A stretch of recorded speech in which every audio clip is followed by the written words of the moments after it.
Guys, welcome back to my YouTube channel. आज हम पढ़ने वाले हैं about the governor general of Canada.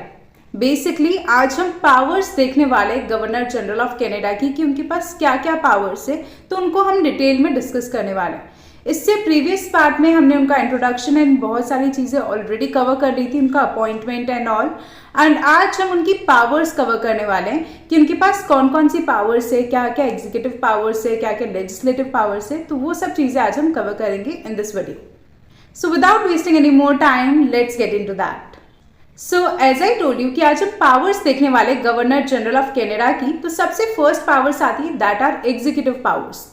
तो यहाँ पर जो गवर्नर जनरल है वो किंग के रिप्रेजेंटेटिव है कनाडा के अंदर।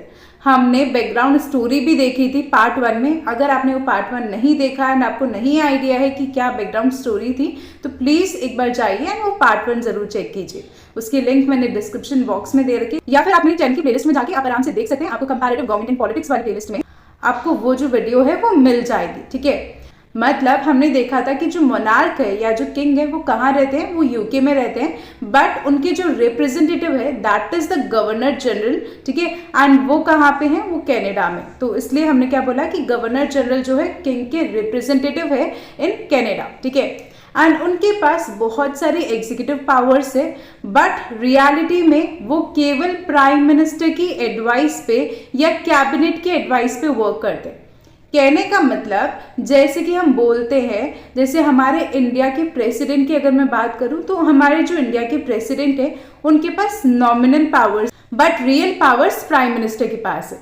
सेम वैसे ही यहाँ पर जो गवर्नर जनरल है इनके पास पेपर पे तो बहुत सारी पावर्स है। कहने का मतलब कॉन्स्टिट्यूशन में तो बहुत सारी पावर्स लिखी हुई गई है, बट रियल में उतनी पावर्स नहीं है। यहाँ पर अगर ये कोई भी डिसीजन लेते हैं तो मोस्टली पीएम की या कैबिनेट की एडवाइस पे वो डिसीजन लिया जाता है।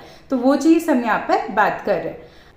सो इसीलिए जो गवर्नर जनरल है वो एक फॉर्मल हेड है, जबकि रियल पावर्स जो है वो किसके पास है, इलेक्टेड गवर्नमेंट के पास, दैट मीन्स प्राइम मिनिस्टर के पास। ठीक है, तो वो चीज़ हम यहाँ पर बात करें। तो अब हम एग्जीक्यूटिव पावर्स में क्या क्या पावर्स है गवर्नर जनरल के पास, तो वो चीज़ अब हम देखते हैं। तो सबसे फर्स्ट पावर आती है that is the head of the executive. That means जो गवर्नर जनरल है वो officially Canada executive, that means Canada की गवर्नमेंट के हेड है। वो क्या करते हैं, वो प्राइम मिनिस्टर को अपॉइंट करते हैं एंड कैबिनेट मिनिस्टर्स को अपॉइंट करते हैं। हालांकि यहाँ पर वो अपॉइंटमेंट तो करते हैं प्राइम मिनिस्टर की एंड कैबिनेट के मिनिस्टर्स की, बट वो कौन होते हैं प्राइम मिनिस्टर, तो जो भी पार्टी इलेक्शन में सबसे ज्यादा सीट्स जीतती है उनके लीडर को अपॉइंट किया जाता है as a prime minister by the governor general. तो वो चीज हमने यहाँ पर बोली। तो उनके पास पावर तो है, बट वो बहुत ही फॉर्मली पावर है। वो ये नहीं डिसाइड करते हैं कि कौन प्राइम मिनिस्टर बनेगा, वो केवल क्या करते हैं, वो केवल अपॉइंटमेंट करते हैं। कहने का मतलब केवल उनके पास सिग्नेचर की पावर है, केवल एक अपॉइंट करने की पावर है। वो ये चूज नहीं कर सकती कि कौन प्राइम मिनिस्टर बनेगा। वो चूज कैसे किया जाता है, इलेक्शन रिजल्ट्स के थ्रू, कि किसको सबसे ज्यादा सीट्स मिली तो उसके लीडर को अपॉइंट किया जाता है बाय द गवर्नर जनरल। तो वो चीज हम यहाँ पर बात कर रहे हैं। तो आई होप आपको ये पॉइंट क्लियर हुआ होगा। सो यहाँ पे नेक्स्ट एग्जीक्यूटिव पावर आती है that is the commission of government. तो जो गवर्नर जनरल है वो फॉर्मली अपॉइंट करते हैं और भी अदर इंपॉर्टेंट ऑफिशियल्स को, जैसे कि फ्यूडल मिनिस्टर्स हो गए, लेफ्टिनेंट गवर्नर्स हो गए प्रोविंसेस के, एम्बेसडर्स हो गए, जजेस हो गए।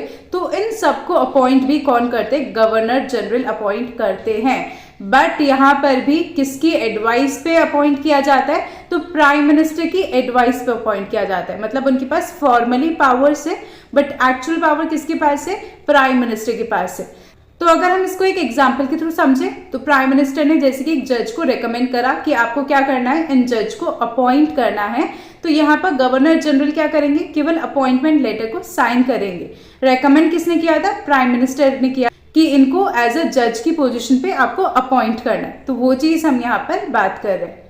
देन हमारा यहाँ पे नेक्स्ट पॉइंट आता है that is commander in chief of the armed forces. कि जो गवर्नर जनरल है वो हाईएस्ट सेरेमोनियल हेड होते हैं कनाडा की मिलिट्री के।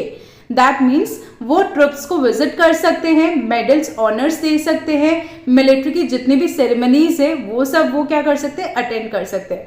बट एक्चुअल में जो मिलिट्री का कंट्रोल होता है या मिलिट्री से रिलेटेड कोई भी डिसीजन होते हैं वो कौन करते हैं, वो कैबिनेट एंड प्राइम मिनिस्टर करते हैं। ठीक है। तो highest ceremonial head of Canada's military, मतलब कि कनाडा की जो मिलिट्री है, जो आर्मी है, उसके वो हाईएस्ट सेरेमोनियल हेड होते हैं। मतलब वो मेडल्स दे सकते हैं आर्मी को या मिलिट्री को, या उनको ऑनर कर सकते हैं, या उनके जितने भी सेरेमनीज या फंक्शंस होते हैं, मिलिट्री फंक्शंस, वो भी अटेंड कर सकते हैं। बट एक्चुअल में जो कंट्रोल होता है या जो डिसीजंस लेने होते हैं मिलिट्री से रिलेटेड, वो कौन लेंगे? वो कैबिनेट एंड प्राइम मिनिस्टर लेंगे। तो कहने का मतलब यहाँ पे जो गवर्नर जनरल है उनके पास नॉमिनल पावर्स है, that means name sec powers, केवल नाम के लिए पावर्स है। एक्चुअल पावर या रियल पावर किसके पास है? Prime minister and the cabinet के पास, ठीक है। तो वो चीज हम यहाँ पर बात कर रहे हैं। नेक्स्ट एग्जीक्यूटिव पावर आती है, that is administration of government departments. जितने भी गवर्नमेंट डिपार्टमेंट्स है उसका कैसे एडमिनिस्ट्रेशन होगा, कैसे वो रन होंगे, तो वो सारे डिसीजंस भी कौन लेते हैं या किसके नाम पे लीगली लिए जाते हैं? तो गवर्नर जनरल के नाम पे वो डिसीजंस लीगली लिए जाते हैं। एग्जाम्पल, कोई भी अगर डिसीजन लेना होगा तो वहां पे लास्ट में एक लाइन लिखी हुई होगी, that is by order of the governor general, कि ये गवर्नर जनरल का ऑर्डर है, ठीक है। कहने का मतलब लास्ट में केवल वो फॉर्मलाइज कर रहे हैं, एक सिग्नेचर कर रहे हैं अपना, बट एक्चुअल वो डिसीजन किसने लिया? वो मिनिस्टर्स ने लिया, कैबिनेट ने लिया। गवर्नर जनरल ने केवल फॉर्मलाइज करा है, केवल अप्रूवल दिया है, केवल सिग्नेचर किया है, तो वो चीज हम यहाँ पर बोल रहे हैं। नेक्स्ट एग्जीक्यूटिव पावर आती है, that is summoning and dissolving parliament. Governor general जो है पार्लियामेंट को समन कर सकते हैं, दैट मीन्स पार्लियामेंट को बुला सकते हैं मिलने के लिए, एक सेशन के लिए, एक मीटिंग के लिए जो है पार्लियामेंट को बुला सकते हैं। समन करना मतलब होता है टू कॉल, ठीक है। Governor general can call parliament to meet, and अगर वो चाहे तो वो डिसॉल्व भी कर सकते हैं पार्लियामेंट को। बट अगेन ये सब जो है किसके कहने पे किया जाता है? तो ये सब प्राइम मिनिस्टर की एडवाइस पे किया जाता है। अगर प्राइम मिनिस्टर चाहते हैं कि पार्लियामेंट मिले तो यहाँ पे वो समन करते हैं, एंड अगर प्राइम मिनिस्टर चाहते हैं कि पार्लियामेंट को डिसॉल्व कर दिया जाए तो वो यहाँ पे वो डिसॉल्व भी करते हैं। जैसे अगर आपको पता हो तो हमारे इंडिया में 3 सेशंस होते हैं parliament, that is budget session, winter session and the monsoon session, ठीक है। तो यहाँ पर वैसे ही अगर पार्लियामेंट को समन करना हो, बुलाना हो एक सेशन के लिए या एक स्पेशल सेशन के लिए, तो वो गवर्नर जनरल कर सकते हैं, but on the advice of the prime minister. तो वो चीज यहाँ बोली गई है। उसके अलावा कनाडा की जो गवर्नर जनरल है वो पार्लियामेंट को प्रोरोग भी कर सकते हैं, that means temporary time period के लिए वो पार्लियामेंट का वर्क स्टॉप कर सकते हैं विदाउट डिसॉल्विंग इट। उसे डिसॉल्व नहीं कर रहे, बट एक थोड़े टाइम के लिए उसका काम जो है वो रुकवा रहे हैं, बंद करवा रहे हैं, ठीक है। बट अगेन किसकी एडवाइस पे? तो प्राइम मिनिस्टर की एडवाइस पे वो पार्लियामेंट को प्रोरोग भी कर सकते हैं, मतलब पार्लियामेंट को काइंड ऑफ एक शॉर्ट ब्रेक पे भेज देना, just for a temporary time period, ठीक है। तो वो चीज हम यहाँ पे बोल रहे हैं।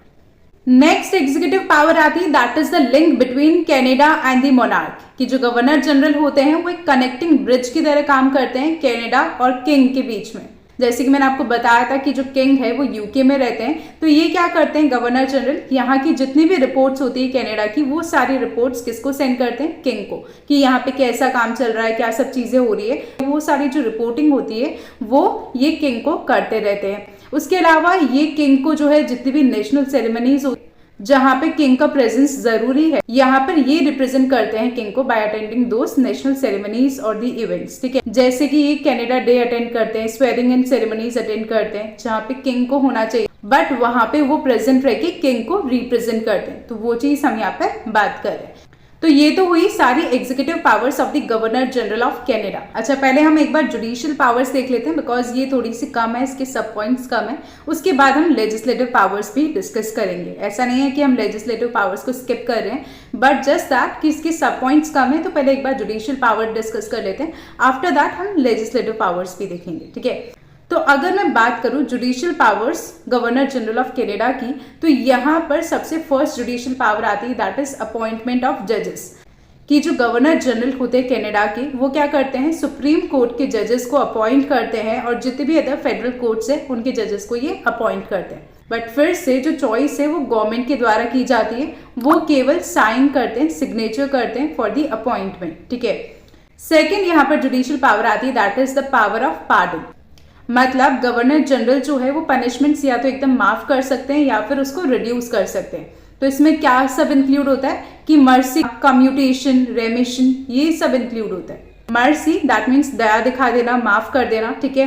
कम्यूटेशन मतलब होता है कि एक हार्श पनिशमेंट को थोड़ा सा कम सीवियर वन में कन्वर्ट कर देना। जैसे अगर सपोज करो किसी को डेथ सेंटेंस दी गई थी तो यहाँ पे डेथ सेंटेंस की जगह माफ करके उनको लाइफ इम्प्रिजनमेंट दे देना। तो ये ज्यादा हार्श थी, ये थोड़ी कम हार्श है, तो कहीं ना कहीं कैटेगरी चेंज हो गई।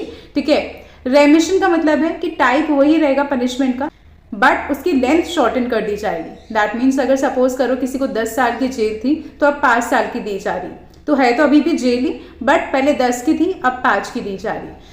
तो ये सब ऐसे नॉर्मली नहीं कर दिया जाता, इसका पूरा प्रोसेस होता है, कुछ रीजंस होते हैं जिसकी वजह से यहाँ पर पार्डन वाली पावर्स जो है गवर्नर जनरल यूज करते हैं। बट ये पावर भी जो है कैबिनेट के रिकमेंडेशन पे यूज करी जाती है by the governor general of Canada. उसके अलावा यहाँ पर थर्ड जुडिशियल पावर आती है, that is orders public inquiries. That means जो गवर्नर जनरल है वो कमीशन सेटअप कर सकते हैं या फिर इंक्वायरीज कर सकते हैं। कुछ भी मेजर पब्लिक इश्यू के बारे में अगर उन्हें इंक्वायरी करनी है या इन्वेस्टिगेट करना है तो उसके लिए वो चाहे तो कमीशन सेटअप कर सकते हैं। बट फिर से ये भी तभी किया जाएगा जब कैबिनेट एडवाइस करेगा। तो देख रहे हो आप कि कैसे यहाँ पर गवर्नर जनरल के पास केवल नॉमिनल पावर्स है, केवल नेम सेक पावर्स है। वहां पे रियल पावर्स किसके पास है, प्राइम मिनिस्टर के पास या फिर कैबिनेट के पास। ठीक है, तो वो चीज हम यहाँ पर बात करें। तो ये थी गवर्नर जनरल ऑफ कनाडा की जुडिशियल पावर्स। तो अभी हमने क्या डिस्कस करा, अभी हमने एग्जीक्यूटिव पावर्स के बारे में डिस्कस किया एंड जुडिशियल पावर्स के बारे में डिस्कस किया। मैंने बोला है कि लेजिस्लेटिव पावर्स हम स्किप नहीं कर रहे हैं, जस्ट दैट कि हम बाद में जो है डिस्कस करेंगे। सो हम लेजिस्लेटिव पावर्स को नेक्स्ट पार्ट में कवर करेंगे। So stay tune for that part and I try my best कि मैं उस पार्ट को भी जल्दी से जल्दी अपलोड करूं। एंड अगर आपको कोई भी क्वेरीज है या कोई भी डाउट्स है रिगार्डिंग एनी पॉइंट और any topic, then you can always ask me in the comment section and I try to reply all your comments as soon as possible. And अगर आपको ये वीडियो थोड़ा बहुत भी हेल्पफुल लगा हो या थोड़ा बहुत भी यूजफुल लगा हो, then you already know what you have to do. You just have to share this video with all your friends, but only if you find it helpful. अगर आपको हेल्पफुल लगता है या यूजफुल लगता है तो ही आपको ये वीडियो अपने फ्रेंड्स के साथ शेयर करनी है, otherwise it's completely fine. But the most important thing, do let me know all your valuable feedbacks in the comment section. मुझे बताइए मुझे कहाँ पे इम्प्रूव करना चाहिए या फिर क्या चीज के साथ कंटिन्यू करना चाहिए या क्या चीज और नई ऐड करनी चाहिए। So do let me know all those things in the comment section. So yeah bye bye, take care.